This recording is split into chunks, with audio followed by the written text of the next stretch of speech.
Hello friends, இன்றைக்கி ஈஸியான தக்காளி சட்னி ரெசிபி பார்க்கலாம். அரைக்க வேண்டிய அவசியமே இல்லாமல் அப்படியே செய்கிற இந்த சட்னி கரண்ட் இல்லை, மிக்ஸி அரைக்க முடியாதுங்கிற டைம்லலாம் நமக்கு ரொம்ப வசதியாக இருக்கும். இதுக்கு தேவையானது என்னன்னு பார்ப்போம்.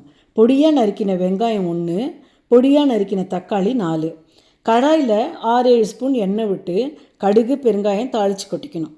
பொடியாக நறுக்கின வெங்காயமும் கருவேப்பிலையும் போட்டு வதக்கணும்.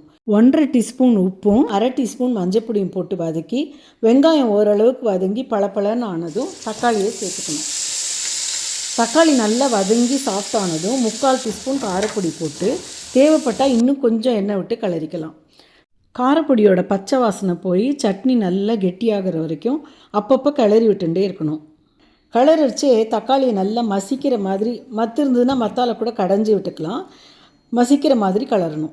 நல்ல கெட்டியாகி ஓரங்கள்லாம் எண்ணெய் லேசாக பிரிஞ்சு வர ஸ்டேஜில் பொடியாக நறுக்கின கொத்தமல்லியை போட்டு கலந்தால் சுவையான சட்னி ரெடி. இது இட்லி, தோசை, சப்பாத்தி, பூரி எல்லாத்துக்குமே சூப்பர் சைட் டிஷ்ஷாக இருக்கும். சப்பாத்தியில் இந்த சட்னியை மேலே ஸ்ப்ரெட் பண்ணி ஃப்ராங்கி மாதிரி கூட அப்படியே ரோல் பண்ணி சாப்பிட்டுக்கலாம். ஈஸியாக இருக்கும். Bye friends.